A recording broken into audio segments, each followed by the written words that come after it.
All right, let's jump right in. What we're going to explore today is this really powerful framework for, well, for conscious self-creation. It's about how to forge your own path, your own meaning in this wild and complex digital world we all live in. And that really cuts right to the heart of it, doesn't it? I mean, with so much noise out there, so many things telling us who we should be, how do we find, and more importantly, how do we write our own authentic story? That's the big challenge we're tackling. For a lot of us, and I think especially for creative people, it feels like we're facing this huge crisis of meaning. And it's like a battle being fought on two fronts, one that's inside of us and one that's coming from the outside world. So on the inside, we're all wrestling with what you could call the imposter's shadow. You know that feeling, that nagging fear that you're not good enough, that you're a fraud. And then externally, we're up against the specter of the algorithm, this just rising tide of generic AI-generated content that can honestly make our own human creativity feel, well, kind of small, maybe even pointless. So what do we do? How do we even begin to push back against all that and find our real voice in the middle of all this chaos?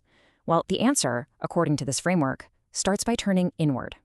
It starts by building a private, almost sacred space just for ourselves. The incredible author Toni Morrison gave us the absolute perfect metaphor for this. She called it her secret garden, a place where she had total creative freedom, total personal sovereignty, a place that the outside world just couldn't touch.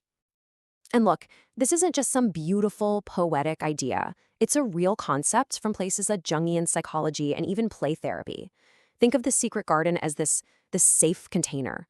It's a zone where you can take all the messy, chaotic, confusing parts of your inner world and just explore them. You can process them and put them together without any judgment or real-world consequences.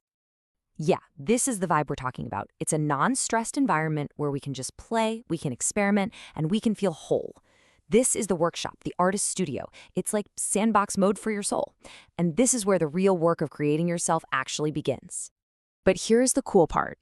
You don't have to navigate this inner world all by yourself. To really find your way, you need a crew. Think of it as an inner council, made up of these powerful, fundamental energies that, believe it or not, exist inside all of us. So let's meet the crew.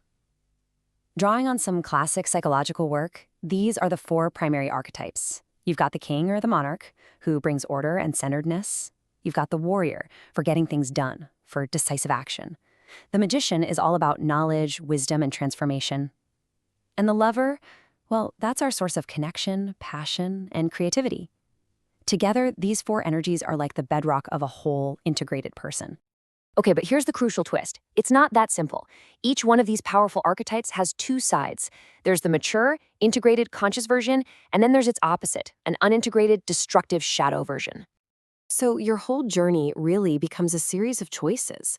Are you going to walk the upright path and embody the conscious, mature energy of the king?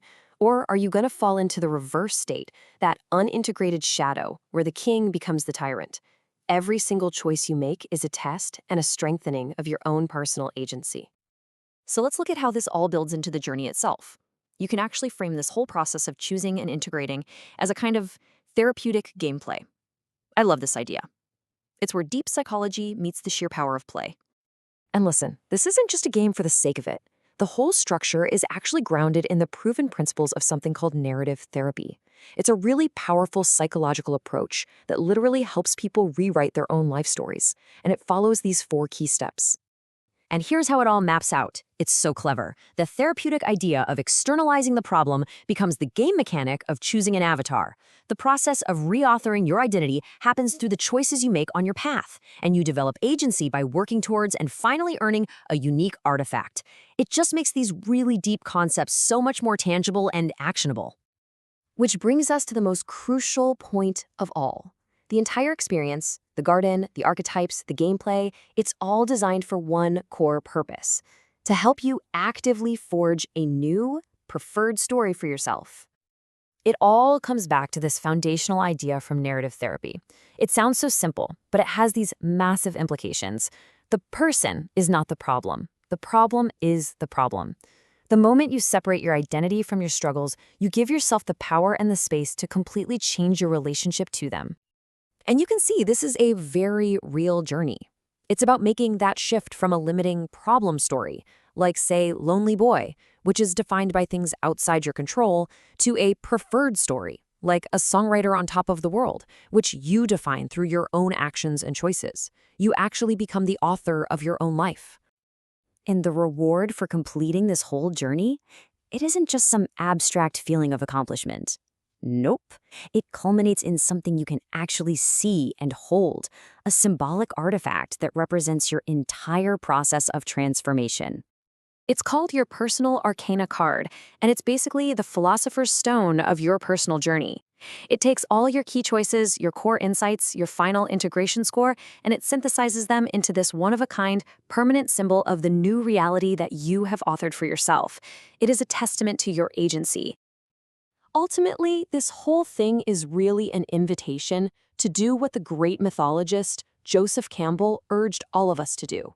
It's about finding that path that is uniquely yours, your bliss, and then having the courage to walk it with real intention. So, as we wrap this up, just try to remember this simple framework. The secret garden is the safe space to begin. The archetypes are the tools for the work. And the journey, well, the journey is a game of conscious self-creation. So the only real question left is, what story will you create?